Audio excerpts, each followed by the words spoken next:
So much of success or failure is timing. And so we should take both of these very lightly. We should be very forgiving of so called failure, and we should be very humble about so called success. In my own experience, if Eruditus had started not in 2010, but let's say we started 2 years back or 5 years back, we would not be the same company. Welcome to another edition of ContraMinds. In today's episode, I have a very accomplished guest, Ashwin Damera. He is the co-founder and CEO of one of India's leading edtech firms, Eruditus. Ashwin is a chartered accountant and a management graduate from Harvard Business School.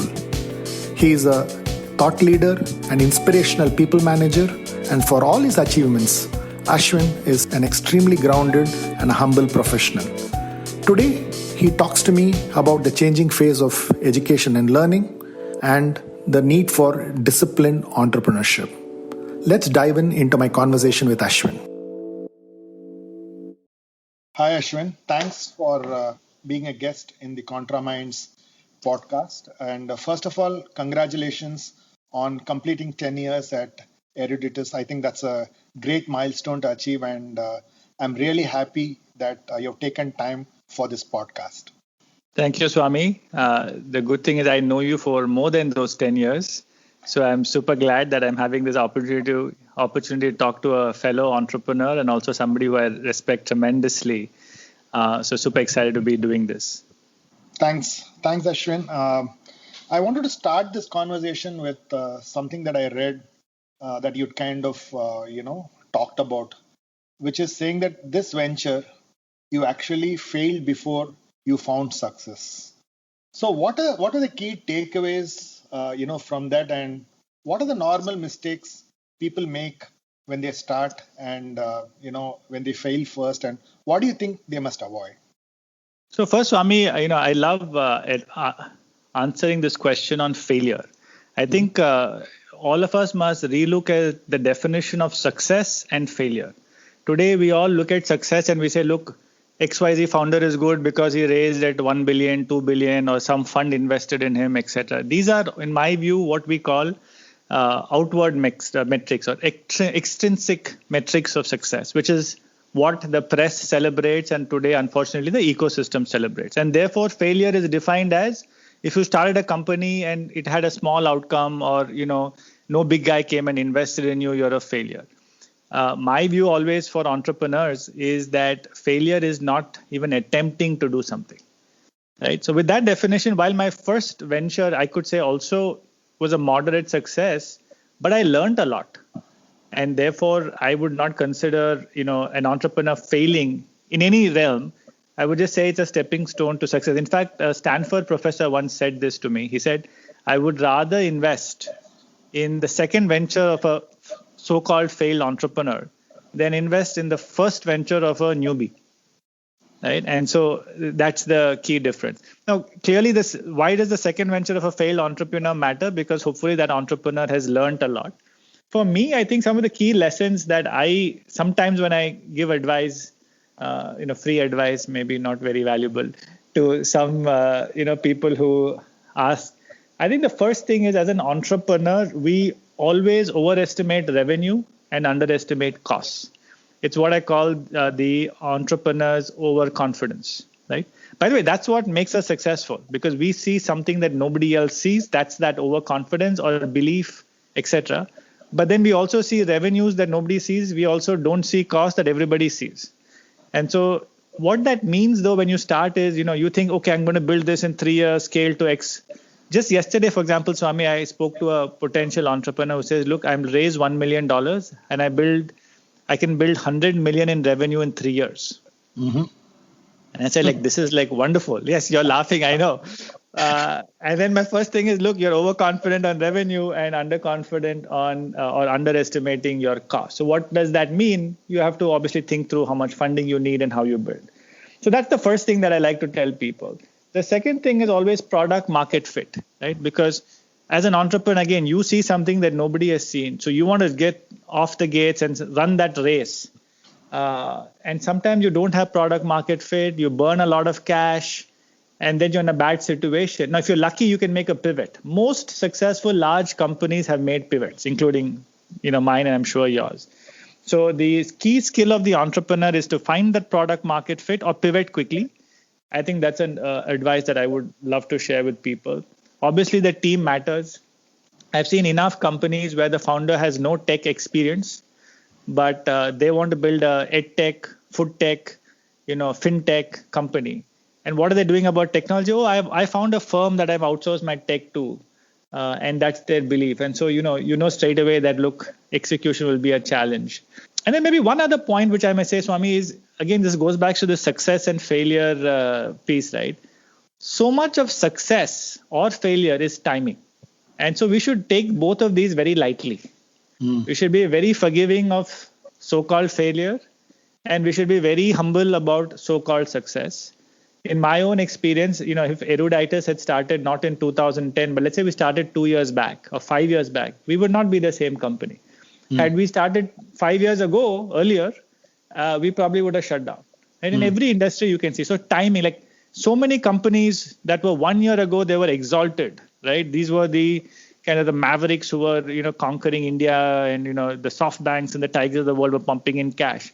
Today, because of the pandemic, which is no fault of theirs, they are in the doldrums. So how much of their success is their own abilities? How much is timing, the external environment? So my view is be very humble about success, but also be very forgiving about failure. It's, there is some research that come out from Harvard Business School faculty where about 40% of the success of any startup, and they had looked at about 400, 500 startups, is actually attributed to timing. So for all entrepreneurs who believe they're very successful, it's a very humbling data point to be aware of. Very interesting. In fact, you talked about product market fit, and somewhere I read where you had kind of quoted saying, you spent 7 years getting your product market fit for this venture right. And in a day and age where, people talk about speed, scale, why did you do that, and what benefits accrued for you in this venture because of that philosophy? Yeah, and that is a philosophy. There could be others. And my view is, you can run very fast, but you better know where the finish line is first before you start running, right? Otherwise, it's not going to get you there fast. Yeah. And that's the simple notion of product market fit. See, when we started Eruditus, we thought that, hey, if we just get faculty from top schools, instead of working with the school themselves and charging a fraction of what a school or a university would charge for a course, we have a winner product because it would be cost leadership. It didn't play out that way. Did we think we had product market fit? Absolutely. But we could not fill up a classroom. And you were part of that exercise, and we couldn't pay the lead faculty also, which, later on worked out fine. But the key insight was, hey, you have to work with universities because the brand for education is very important. And then the question then was, would they want to work with you? What is the right price? What is the right format, right market? So there's so many questions around this product market fit. And you're right, we spent the first 5-7 years figuring it out. And then we were ready for scale, and we've scaled exponentially. I remember, I was in a conference in Bangalore, and a very celebrated K. Ganesh, celebrated CL entrepreneur. Yeah. So he came after, and this was 5 years after I started. He said, you're wasting your time. Just raise $100 million and scale this. And he meant it well. Look, he wasn't making fun. He was like, why are you trying to, grow slowly, etc., scale it? Because if you make a few missteps, the money is there to back you. So there are other philosophies of scale. But my own philosophy, and specifically for our industry, perhaps working with universities, was to figure the product market fit and then grow. See, one of the consequences of that is that we have much more ownership in the company today. Right? The founding team in Eruditus still owns, more than a majority of the company. Now, and consequence of that is that we still think about long-term impact, long-term growth. Right? If we were single-digit owners, we're thinking about who's going to buy us, or how do I just raise the next round and put some $1 million valuation on that. But we still think long-term. So it does fundamentally change the way the business is built and the way you as an entrepreneur think of the business. But then again, that's a path. Somebody else might decide to raise a lot of money, dilute before they get product market fit, shut down or sell, exit, blah, blah, blah. That's another part. And there is success in that as well. Okay, that's interesting. Given your vision of making education affordable and making it accessible, I'm sure in this product market fit, you would have faced a dilemma between, tying up with universities. You talked about cost leadership earlier. How did you get your product market fit right with this vision vis-a-vis the university, giving you that access? And how did you kind of balance it and get your product market fit right? Yeah, it's a great question. Look, our mission of making high quality education. So high quality is important. Accessible and affordable is work in progress. Mm-hmm. Like how much ever you do in that. So, the last 12 months, we would have touched about 100,000 students. But my own view is it's a very small number. And my own view, by the way, is unless you scale high quality education, the outcomes, you can deliver great learning to 30 people, but that may not change the world. And so we are in pursuit of scalable but high quality education. The access point we have solved. Today our courses are available in Spanish, in Portuguese, in Mandarin. So this is an MIT or an INSEAD or a Wharton course available. We are launching Arabic soon. So that's one. Second is, because most of our courses now are offered online, sitting in India, for example, you can take courses from, say, a Cambridge or an LBS, et cetera. So that's exciting. That's also access. We've started launching, for example, courses like we do a MIT coding bootcamp just for women. So that's also access. The price point is a little trickier because, again, once you work with these institutions, by the way, in India, we work with the IITs and the IIMs, but they all, given their brand stature, have a certain pricing range that they want to be within. Now, we work closely with them to get it down to a reasonable level so that we can expand the access. But it cannot be the same thing that a tier 2 or a tier 3 university delivers. But I would argue that we have made a lot of progress there, and actually using technology, we can go further. Like, for example, I'm a big fan of this $10,000 MS in computer science from Georgia Tech.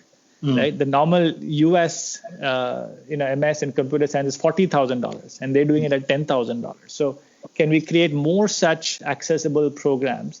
That's an endeavor. It's work in progress. I think we will have more to show in the years to come. Great. One other thing that I read about was your belief in funding patience, right? I read that you rejected almost 20 funds and you wondered if you needed funding at all. And tell me a little more about this. And I think it's a very, very, contrarian approach to, what we see around us today. I think that's a very interesting point that I read. So maybe, you should talk about it and tell us how it kind of helped you. Actually, Swami, you're very kind. 20 startups rejected us. We didn't reject 20 startups. 20 funds. And in some ways, these things happen for the good, I suppose. But I think funding patience comes back to this point of product market fit. Right? Mm-hmm. Once you have product market fit, then you can figure out, okay, I need to raise cash and I need to accelerate. Right? Before that, you need to raise as little funding as you need to figure out the product market fit, or as much funding as you need to figure out the product market fit. That's how I would think about it. But of course, today you look around the ecosystem, it's a difficult thing to do, right? Because, you look around and you see that somebody is raising a lot of money kind of on a pre-revenue business. And then you read that in ET and Mint and all of this, and you're like, dude, I should be that person, right? So from an entrepreneur's perspective, it's tempting to fall into that trap of, do what your neighbor or what you see.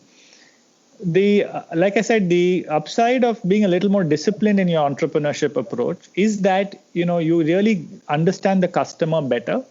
If you have any flaws in your business model, you figure it out much faster when you're smaller. Then the cash that you raise is used for what I also call profitable growth. Right? And profitable growth does not mean that the startup is profitable, but at least the LTV is far greater than CAC, right? So what that means again is you're not burning money to acquire the customers who then don't stay with you. Then you realize that your model is flawed or your pricing is flawed, and then you have to raise more money, and this becomes a trap, right? Rather, you're spending money saying, look, I know the model works. Now let me go and scale this in a different geography, in a different ancillary product, or I have a web, I'll build an app. But you know that your unit metrics are great. You're just scaling the growth. So that's what I call profitable growth. So I really do believe that disciplined entrepreneurship approach is something that people should think about. Interesting.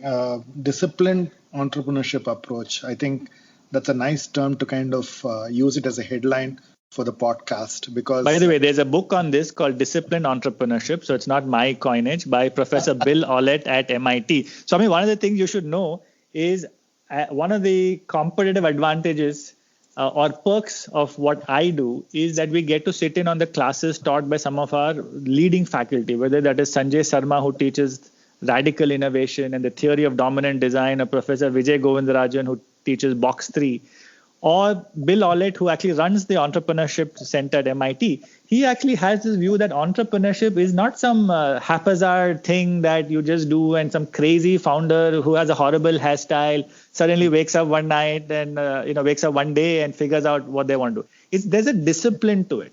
And I think he puts out, 28 steps, etc. One of the biggest things that I maybe will talk about on product market fit is this idea of MVP. Minimum viable products, right? Get an MVP out. So how do you get an MVP? There's a whole bunch of stuff on rapid prototyping, etc. But get an MVP out, and I would say fail fast, fails soon, right? So if you had to fail quickly. Like our first program that we launched in Eruditus didn't do well, but we quickly learned and we pivoted to something else. So that learning was amazing. In fact, that program I would say is the most successful program we ever did, because it laid the foundation for everything that we pivoted to later. So there actually is a disciplined entrepreneurship approach. And I would recommend anybody who's interested in thinking about entrepreneurship, or even current entrepreneurs, to read that. He has some very interesting concepts, like what is a beachhead market, right? And therefore, if you find a beachhead market and find product market fit there first, then you're much faster scaling is possible. Don't go after 5 different markets, find one beachhead market. Right. So there's some interesting ideas there in that book. Very interesting. I think I was just listening to Masters of Scale by Reid Hoffman, and he says, fail fast, fail smart. Okay. Yeah. And I think that's something that you talked about. And again, he shares a very similar philosophy, which you kind of outlined a couple of minutes back, where he said, raising funding is an obligation. Okay. And that's, entrepreneurs need to think about it. And therefore, your philosophy of ensuring that you are raising the fund for profitable growth, I think is a fantastic point that you are making. You also, so Swami, on that raising funding question, let me ask you a question. What is the best source of funding for a startup? I think, bootstrapping, and because you have to put your money where your mouth is. So one of my inspirations and a faculty who I think is very instrumental in my success, Professor Bill Solomon at Harvard Business School. And I took his class. He taught this in his class, and I never listened properly. Bad student. He said the best form of funding is from customers. Oh, interesting. Okay. Right. Very interesting. I didn't pay attention. I still thought Series A, Series B, VCP, you go down this path. Because he said, look, the moment you have a paying customer, you've made the first step towards establishing product market fit. Now, let's say an investor gives you 10 million. It doesn't mean you have product market fit. But if you get 10 million from customers, it means you have product market fit. Getting the 10 million from the investor after that is a cakewalk. So the key thing on this product market fit, and why you take 3 years, 5 years, or even in some cases, it can be 2 months, you can figure out product market fit. I will say, apart from MVP, paying customers. So many times people will come and say, look, I have 100,000 users on my app. First question, how many are paying? 0. You still don't have product market fit potentially, right? So that's one more thing that, perhaps is worth thinking. Do you have paying customers? Because that tells you a lot. It's a lovely point, and it goes back to my own venture where I think, the initial success was paying customers, and that's really how we build the business. So maybe, the philosophy of getting a paying customer really tells you whether it's working in the market or not.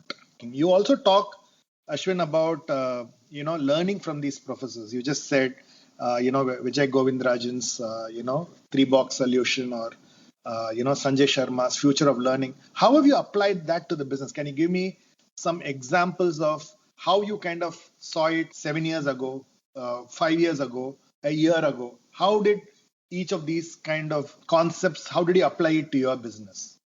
Yeah, great question, Swami. So let's take 3 box, right? So what does Professor Vijay Govindarajan say? He says, just because you're successful today doesn't mean you'll be successful 5 years from now. And, the business world is littered with examples of companies who've gone bankrupt, though they were market leaders, right? So what does that mean for a business? So he says, to be successful 5 years from now, you need to be doing a new box 3, a new line of business, or a new way of doing the same business, or more simply put, reaching non-consumers of your current product, right? But you need to be doing it today. Oh. You need to be making that investment today. You can't do it 5 years from now. You'll be obsolete by then. So what's an example? When we started as a classroom business focused on India. Today, only 10% of our revenue is classroom, right? So had we continued to remain classroom, we would be, I think, extinct.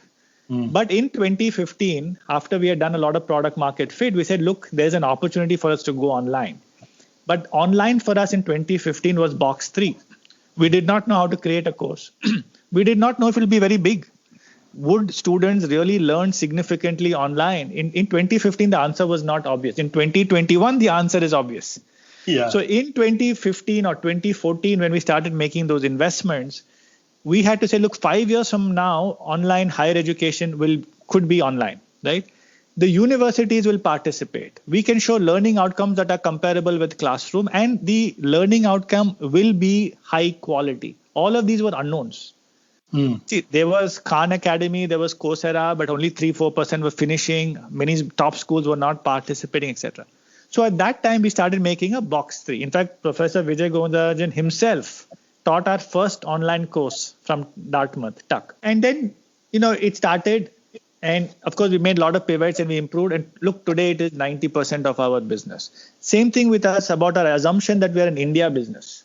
Today, India is about 20% of our students. 20% is from India. But when we have to succeed in Latin America, in China, US, it's box 3. We haven't done that before. How do you do that? Let me talk about one that we're working on right now, which is a product called Eruditus Insights, which is, like 10-minute summaries of books or a 2-minute video lesson from, say, Narayana Murthy, etc. It's not a course. So one of the box 3s we have is, look, the assumption that our product is a course. That is an assumption. But what if learning moves to bite size, where people say, look, I will learn across multiple formats? That's not happened today, but it could happen 5 years or maybe even 10 years from now. So the box 3 initiative is today bite-sized learning across formats, across thinkers, across books, could be an HBR article that we will put into a video or an audio format. We don't know how it works, right? Today it has 0 revenue from it. But 5 years from now? And so that's that thinking of box 3. And putting it in a different way, every year we're thinking about, is there a new S-curve, right? So I think that's a lot of learning from the box 1, box 2, box 3. By the way, one other point is to succeed in box 3, you have to be good at box 2. Box 2 is forgetting the past. This is how I did it. So this is how I will always do it. I mean, all of our HR policies, admin policies are all built on this beautiful thing about 5 years ago, this was the rule. Therefore, for the next 5 years, this will be the rule. Okay. And the role of a leader and especially an entrepreneur is to break that down and say, look, that doesn't make sense, right? So how should we think about that? And box 1, by the way, is your current business. Your box 1, by the way, is very important. You should be spending 70% of your time. That's what generates the cash flow to keep the lights on. That's what funds the box 3. So nobody's belittling box 1 at all, right? But your box 1 kind of will get you that 20%, 30% year-on-year growth. If you don't do box 3, you may become obsolete. That's the idea. It's fantastic. Great points, Ashwin. I think the fact that your box 1 must be giving you the cash flow and you must be spending 70% of the time and keep on looking at your box 3 year after year, quarter after quarter, depending on how, what's the swing in your business. Those are very, very important points. And these are things that businesses don't kind of appreciate. And, they kind of lose focus on that. And if I just add up an analogy to this, and this is what even VG himself says, in our Hindu scriptures, they had already captured this box 1, box 2, box 3 as Brahma, Vishnu, Maheshwara. So Vishnu is box 1. Preserve the thing, continue to grow it. And if you do it well, there's Lakshmi there, which is his consort. Box 3 is Brahma, which is knowledge. You need wisdom. You need to break down silos. That's box 3. That's about the future. It's about creation. And box 2 is, Shiva, which is, the person who's, destroying stuff. And again, destroying stuff not in a bad way, but you got to get rid of that, that the bad assumptions that you have, so that you can create the future, right? And so it's interesting that you can think about it very simply: box 1, box 2, or just Brahma, Vishnu, Mahesh if you want, or box 1, box 2, box 3, or ABC, whatever you want. But that is, I think, true of even life. It's true of even an entrepreneur, by the way. So I have to think of myself today as the company becomes a little larger, saying, I can't lead and inspire people by meeting them in a room. When we were 20 people, that's how it was. And so what's box 3 for me as a leader in my leadership style? Brilliant. I think it's almost the example that I keep giving, Ashwin, is when a company grows, it's almost like how a rocket launches a satellite in the orbit, where at every stage, a part of that rocket is left behind. So you as a leader, you need to know what you should kind of leave behind if you want to move to the next orbit, right? And that's very, very critical if you're a manager, if you're a leader, if you are a company, Very true, Swami, very true. And it's an ongoing struggle and a battle. Yeah, correct. So one of the things that's written about and about your business is Chan Zuckerberg initiative, investing in your in your venture. For me, it's not the investment that caught my attention, but the adoption of their learning science approach to your business. Okay, to me that was more an interesting point that I read about. And what is the learning science approach that you're picking up from there and you're applying it for your own business? Yeah, no, that's a great question. When we do online versus classroom, we have so much data. In the classroom, in some ways, I would argue that we are limited by data on how the student is learning. But in online, we have a lot of information. So I'll give you a simple example of how this learning science is actually applied by us. What is the typical way in which a class runs, right? You have a lot of classes, and at the end of the semester, the professor will give you a nice big exam or a project. Now, what does the learning science tell us when you do online classes? The learning science tells us that after 5 to 6 weeks, the attention of students, not a student, at a cohort level starts declining tremendously. Okay. Now, if let's say we have a 12-week program, and you put the final exam, which is 80% of the grade, or the project, which is 80% of the grade, in week 12. What are we just doing? We're telling students that when your attention is the lowest, I'm going to give you the highest value of the course in terms of finishing. And therefore, I've just tremendously increased your cognitive load. Right? So one of the learning science experiments we have started running is saying, look, why can't we front end the assignment? So why can't we make it 20% at the end of week 2, 20% at the end of week 4, week 8, week 10, week 12, and see whether we actually get people to have the same learning outcomes and better completion? And the answer is yes. Right? Now you have to run this through a proper A/B test mechanism, blah, blah. You have to redesign your course, etc. But now think about it. What have we just done? We talked about access to education. This is part of access. Because only if you finish the course, have you fully understood and applied what you've learned, have you really got the learning outcomes, right? So not just enough that I enroll you in a course, I have to help you finish that. That is coming from our learning science. Now, the next level of stuff is like, what kind of assignments do people like? For example, if I give you an individual assignment versus a group assignment, right? We have run cohorts where, for example, the entire course you can do by yourself. And then a A/B test where the course you're put in groups of 5 and you have to do it. The social learning courses always do way better, right? There's a whole science around why, but so all of that is there. So the learning science for us really helps us understand these kind of things around how people behave, cognitive. For example, there's emerging learning science around people are different kinds of learners. Somebody's auditory, so they don't want to watch the video; they just want to hear the audio. Some are visual. Some are, multiversed in all of these. So if you have a dominant design philosophy, which means, let's say I'm showing you a lot of video lectures, the auditory learners may be lost. And this is something that we have learned, by the way, from the Chan Zuckerberg initiative.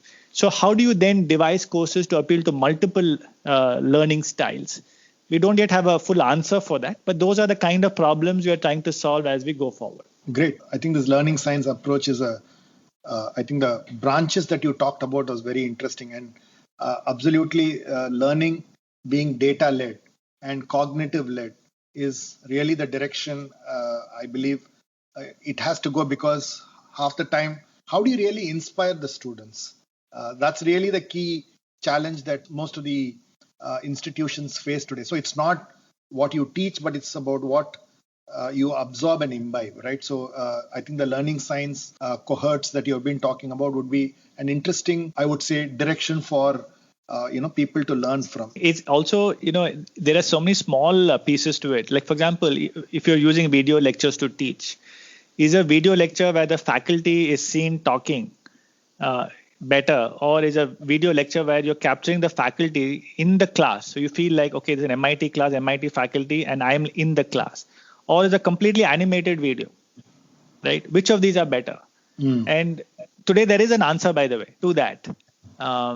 But that can come from, for example, platforms like edX, who have so many millions of users, and they look at the data on viewership and completion of the video on these different styles.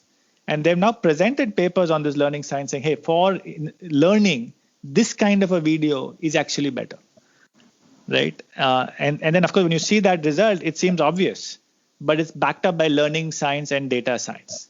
So you talked about the importance of learning, and I think that one of the challenges that you see in today's organizations is the need to learn with people, where continuous learning after graduation. If you look at, say, a medical profession, me as a doctor, I have to have what is called as a continuous medical education, where I need to keep upgrading myself. But many of the courses that are normal, say you do your engineering, you do your, say computer science courses, the technology changes maybe every year, but many people, don't really upgrade themselves. And this, I think, is very critical. And that's the role that, your venture and your company, plays a huge role today. How do you think people should get it into their DNA to do this? Is it through bite-sized learning? Is it through, long-range courses? How do you see it kind of, panning out over the next couple of years? Yeah, it's a great question. In many regions, including India, China, South Korea, etc., the aim of education is to get a degree. So that notion still exists to a great extent, changing, as you rightly pointed out, Swami. But if you get a degree, you think I've done, tick, finished. Now I can go and focus on my career, right? Now, of course, the world is changing. People are shifting jobs. You talked about all of these new skills that are coming. And so companies are starting to invest, but increasingly companies are saying BYOT, bring your own training, which means you decide as an employee when you want to learn, what you want to learn, how you want to learn, and where you want to learn. I'm not going to come and do a large learning intervention for you, but you decide. And based on the skills that you gather, your career will progress faster or slower. So I would say the emphasis is more on the individual. But having said that, I think the whole ecosystem can do a lot more to nurture it. Like every company should ideally have a tuition reimbursement plan. Every company should ideally measure how much time their people have spent on learning and maybe even publish it. Like you publish carbon footprint, publish learning thing and encourage people to learn. But having said that, look, learning, this is something that I've always, kept in mind. Education is not given. Education is received or taken. It's like, it's like a bee that, sucks the nectar out of the flower. The flower is not going to drop it on it. So true education, and truly this is because for education to happen also, it's not that you sit in the class, you have to apply, you have to think, so really I think the onus is on that individual. And how do you bring about the change, I think is a larger discussion. But I do hope that individuals see this more seriously. What I am seeing, which is encouraging, is when we started 10 years back, nearly every second question people asked was, will this program give a degree? Will this program give a degree? This was the only question. We really thought of ourselves, like, are we in the right space? Now that question is gone. Now people are saying, what will I learn? What are the career outcomes of past batches? But they're not asking us for that degree. So this whole alternate credential, or even the credential is not important. What do I learn? Has, I think, replaced the conversation to a great extent. So I think we're moving in the right direction. It's almost like a fitness index, right? So if Nike is able to do that, why not an educational institution or somebody who is in the business of learning? Which brings me into a question, Ashwin. You are a chartered accountant and you went on to do an MBA. You really talked about learning is about the person trying to absorb something and not pushing it into somebody's head. So where did that inspiration come from? How did you go about this pathway? Uh, you know, so these are all great questions. So, I don't know if it was completely planned and sequenced. So my simple advice, so I'll macro perspective this, is early in your career, get a really solid education, right? It doesn't matter what. So it doesn't matter if it's a CA, it's an MBA, it's an MS in this. It can be even, say, philosophy, literature. But I think just going through that solid education where you're questioning assumptions, you're interacting with really smart people. Like in my Harvard Business School class, I was, classmates with a guy called Alexander Samwer, who had built and sold a company to eBay, $75 million. They founded Rocket Internet. Then I realized, look, I'm as smart as this guy. So I can be an entrepreneur, though I don't come from a family of entrepreneurs. It's that insight, right? So that's what education is about. It's not just about what's in the book or what the faculty teaches. It's about this holistic learning. So put yourself in a really solid, holistic learning environment early in your life. Thereafter, take risks. I'll tell you the real story, Swami, is after I finished my MBA, I had a student loan, going from India to the US. My goal was to work in McKinsey for 3 years, pay off the loan and come back to India. I always wanted to come back. But then this plan I wrote for Travel Guru, the business plan, came runners up. And 2 of my friends said, look, here's the first angel check. Go start this now. And then the real pivotal moment for me was to say no to McKinsey, which I'd already taken the signing bonus from, come to India with a huge loan. I think it was about $150,000 odd dollars loan to 2005. That was still a large amount. Come to India and start something with no salary. Right. And again, think about, come from a South Indian family. My parents asked me many times, are you sure? Are you sure? They were not worried, but they were concerned. And then the only thing, and my mother said this, and I also understood. She said, what's the problem? You have a Harvard MBA, you're a CA. You'll find a job, you'll be fine. Try it.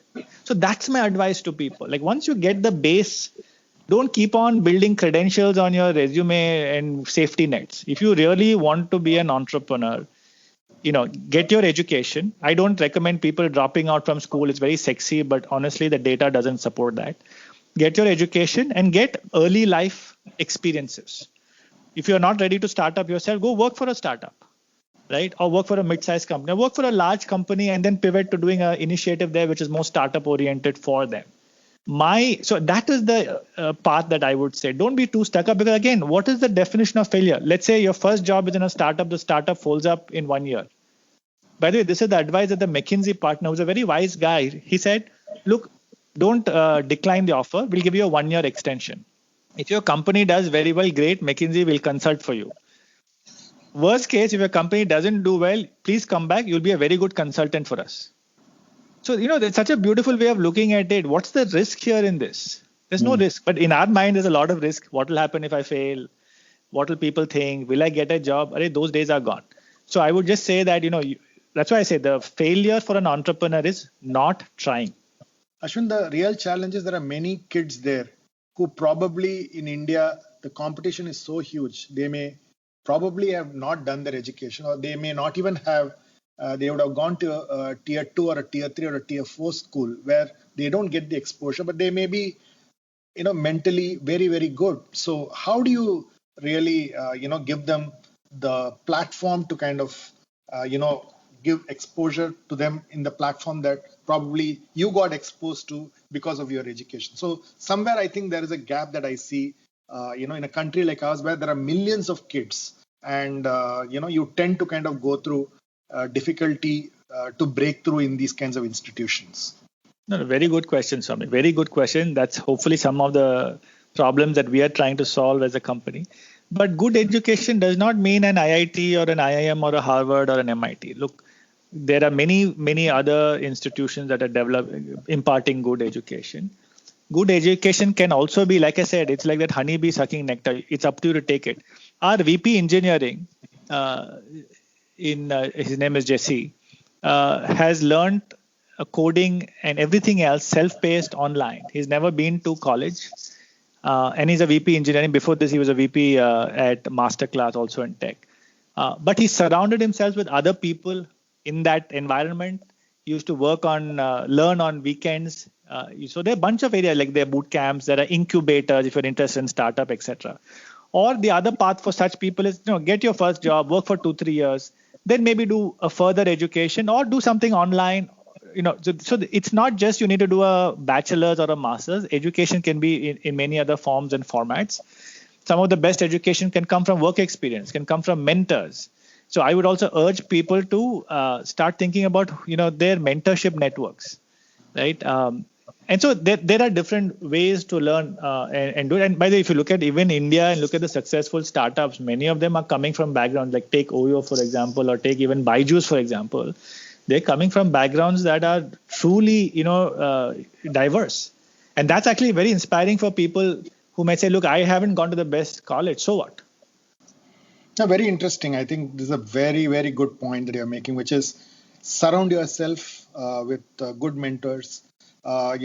Maybe your first education is not your degree, it's your first job. That's really what it is. So I think these are very inspirational words for a lot of those kids listening to this podcast, because they then can actually go up and do something like what many of you have done. Great points. And that brings me to one question where, you talked about an eye-opening internship that you had with, Dave Bajer and of JetBlue.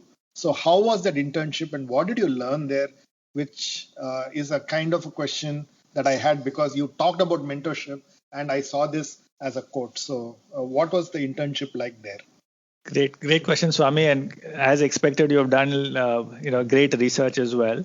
And this goes back to exactly what we are talking. So the question is well timed. Look, so I was in Harvard Business School. Typically, in the summer, you go and work for 2 months, you do consulting, banking, or other things. And I wanted to do something slightly different. And I was grappling with this idea of entrepreneurship, but I don't come from a family of business people or entrepreneurs. So I wanted some experience. And I was enamored by the whole airline industry. And so I wanted to work for JetBlue or Southwest. The dean of Harvard Business School was on the board of JetBlue.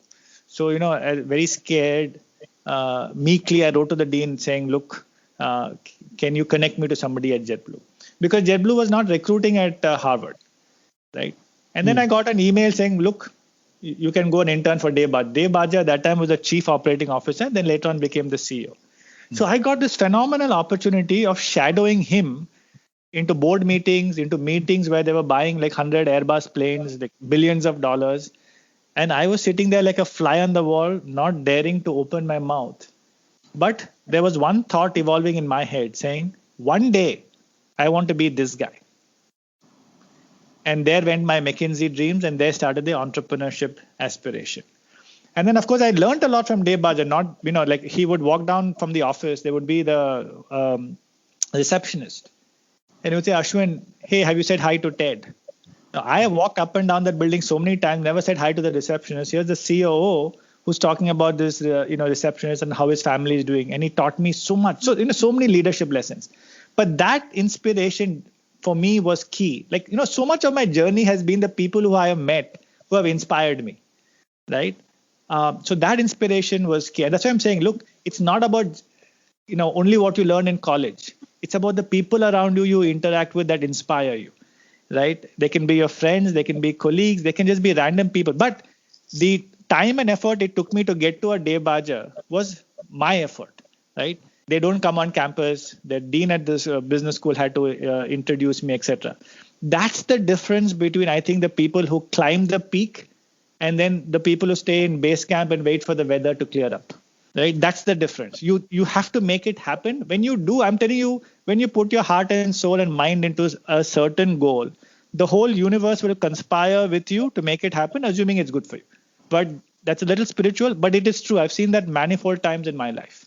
Fantastic. Ashwin, how do you see the education and the learning business over the next decade or so? How do you see it moving, and what are the kind of trends that you believe are going to be, disrupting this business? Swami, the future is so bright that I can't see it.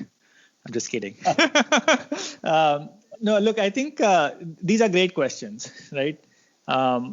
In fact, just what has happened over the last 1 year has been, you still have to take a pause sometimes and just digest what has happened over the last 12 months, which is very interesting. Again, go back 5 years or 6 years, investors were not investing in education in India, right? And so this comes back to that box 3. The future is not what you see today, it is something else. So I don't know fully what that future is.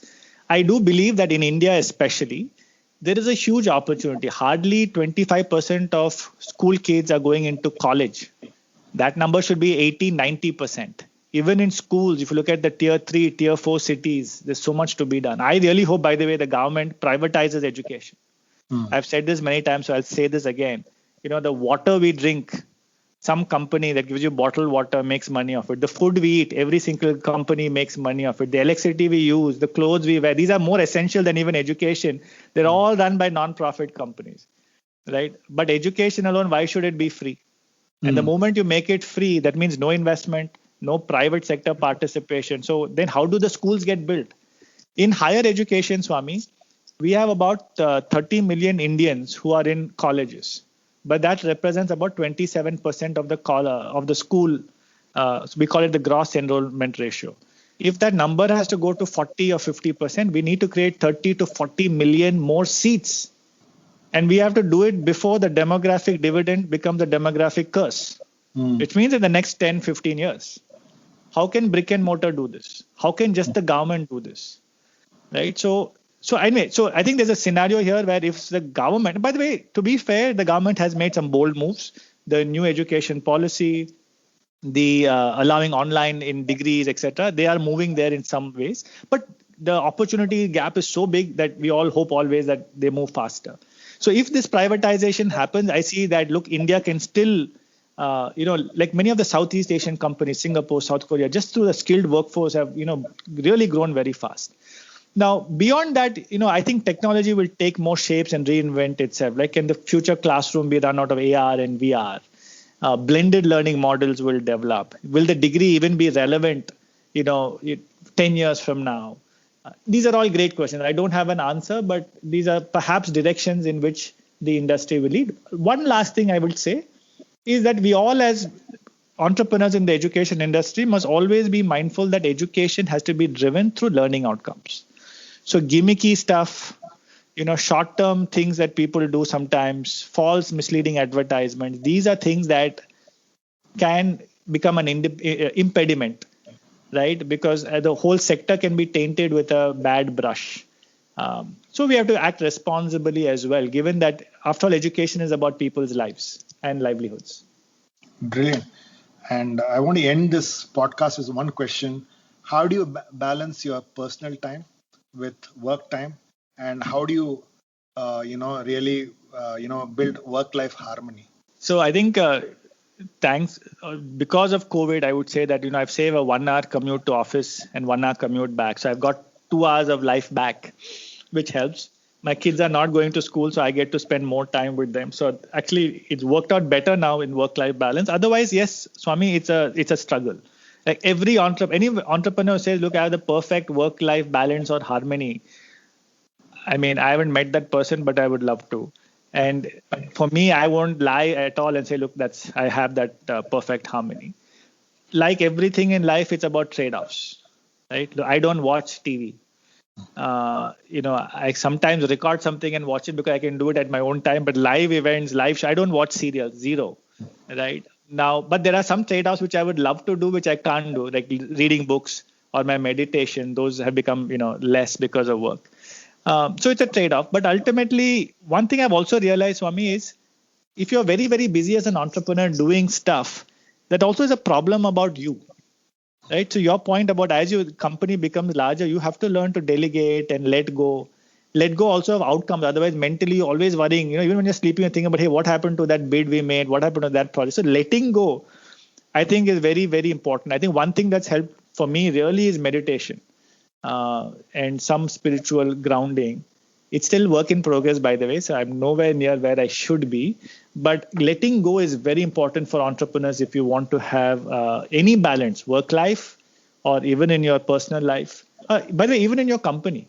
True. Great. Thanks, Ashwin. It was a fantastic conversation.